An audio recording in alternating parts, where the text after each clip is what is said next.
नमस्कार साथियों, आपका एक बार फिर से स्वागत है आपके अपने YouTube चैनल पशु दर्शन में। तो जब फील्ड में जाते हैं तो पशुपालकों की एक क्वेरी रहती है कि मीठा सोडा गाय भैंस को कैसे खिलाएं और मीठा सोडा कब खिलाना चाहिए। ऐसी कौन कौन सी स्थितियां हैं जिसमें पशुओं में अपने मीठा सोडा या सोडियम बाइकार्बोनेट खिला सकते हैं। तो आइए जानते हैं आज के वीडियो में ये सब कुछ। तो साथियों, अगर आपने चैनल को सब्सक्राइब नहीं किया है तो सब्सक्राइब ज़रूर कर लें और वीडियो को अंत तक देखें, क्योंकि अगर आप वीडियो पूरा देखेंगे तो आपको पशुओं में मीठा सोडा खिलाने के क्या फ़ायदे हैं और कब और कितना खिलाया जाना चाहिए, इसकी पूरी जानकारी मिलेगी। मीठा सोडा, जिसे सोडियम बाइकार्बोनेट भी कहते हैं, ये एक बफर का काम करता है। यानी कि अगर कोई एसिडिक सिचुएशन है तो ये उसको एल्केलाइन कर देता है, यानी पीएच को बढ़ा देता है। ये इसका ये बफर एक्शन है। तो अपन डेयरी एनिमल में देखते हैं कि पशु खा ठीक रहा है, लेकिन अगर दूध भी अच्छा दे रहा है और उसमें अगर फैट परसेंटेज कम हो रही है तो अपने ये मान के चलते हैं कि उसके रूमन की जो पीएच है वो एसिडिक है, यानी वो एसिडोसिस का शिकार है। तो अपने जो ज़्यादा दूध देने वाले जो एनिमल हैं उनमें पशुपालक क्या करते हैं या डेयरी फार्मर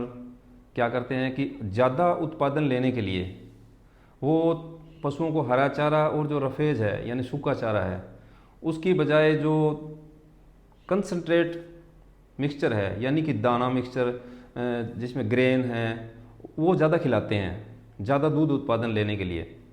आप जानते हैं कि जो जुगाली करने वाले जो जानवर हैं जैसे गाय भैंस भेड़ बकरी, उसमें जो पाचन तंत्र है उसके अंदर एक रूमन होता है। रूमन का काम क्या है कि जब पशु चारा दाना लेता है तो वो उस रूमन में स्टोर कर लेता है और उसके बाद में जब वो रेस्टिंग स्टेज में होता है तो जुगाली के माध्यम से वो अपना जो खाना पीना उसने कर रखा है उसको डाइजेस्ट करने का काम करता है। तो रूमन का ये काम है कि जो जिस टाइम पशु चारा लेता है उस टाइम जो उसका चारा है वो रूमन में स्टोर हो जाता है। तो अगर डेयरी फार्मर अपने पशुओं में कंसंट्रेट फीड यानी कि दाने या ग्रेन्स की मात्रा को बढ़ा देता है ज़्यादा दूध उत्पादन लेने के लिए, तो रूमन की जो पीएच है वो एसिडिक हो जाती है। सामान्यतः रूमन की पीएच 6.4 से 6.9 के लगभग, यानी कि थोड़ा सा एसिडिक पीएच होता है। लेकिन जब दाने की मात्रा उसके फीड में बढ़ा दी जाती है तो उसकी पीएच 6.2 से नीचे जाने लगती है, यानी कि उसकी रूमन की पीएच थोड़ी और ज़्यादा अम्लीय होने लगती है। तो अब बात यह है कि पशुपालक को पता कैसे चले कि उसने जो दाना मिश्रण और हरे चारे का जो अनुपात है अगर वो इम्बैलेंस हो गया है तो उसको कैसे पता चले। सबसे पहले देखने वाली बात तो ये है कि पशुपालक को ये लगेगा कि उसका पशु दूध तो प्रॉपर दे रहा है, पूरा दूध दे रहा है, लेकिन उसके दूध में जो फैट परसेंटेज है वो कम है। अगर ऐसी स्थिति है तो ये मान के चलिए कि उसके रूमन की पीएच है वो एसिडिक है। दूसरी बात ये कि अगर कंसंट्रेट फीड ज़्यादा देने से अगर रूमन की पीएच लंबे समय तक अगर एसिडिक रहती है तो उसमें मैस्टाइटिस के चांसेस बढ़ जाते हैं। यानी अगर अपने पशुओं में मैस्टाइटिस की समस्या आ रही है तो भी अपने को ये ज़रूर सोच लेना चाहिए कि कहीं अपने जो दाना मिक्सचर दे रहे हैं कहीं उसमें कंसंट्रेट फीड इतना ज़्यादा तो नहीं दे रहे कि रूमन की जो पीएच है वो नॉर्मल पीएच से नीचे जा चुकी है। और तीसरी बात अपने देख सकते हैं, जो गाय भैंस का गोबर है उसका कलर और उसकी टेक्सचर,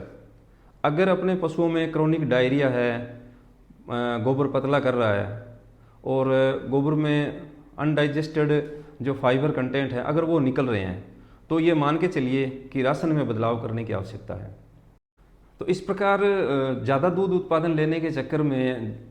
या कई बार हरे चारे और सूखे चारे की उपलब्धता कम होती है, उस स्थिति में भी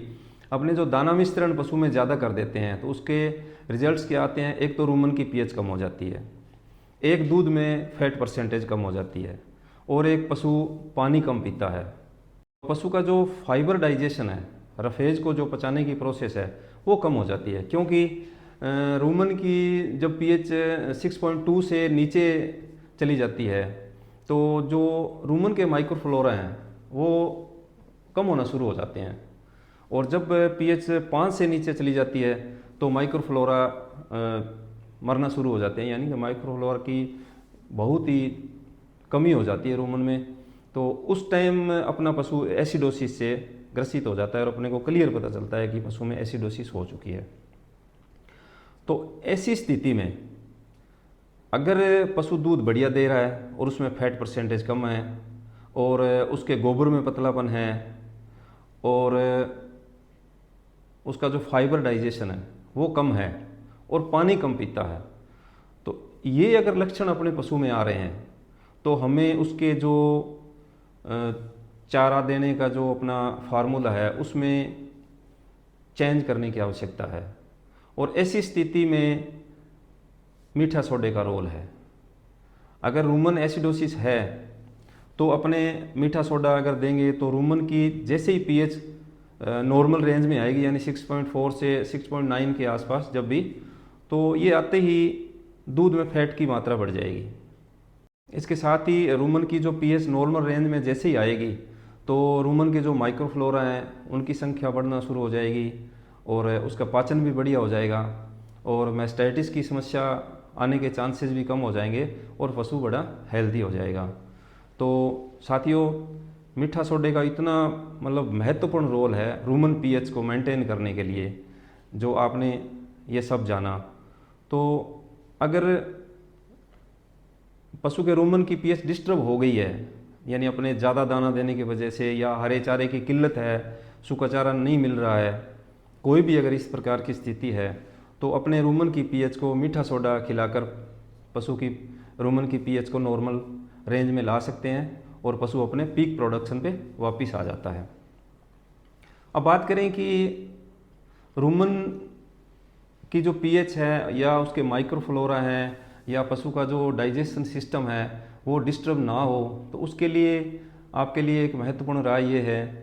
कि दूध उत्पादन बढ़ाने के चक्कर में दाना मिश्रण की अनावश्यक बढ़ोतरी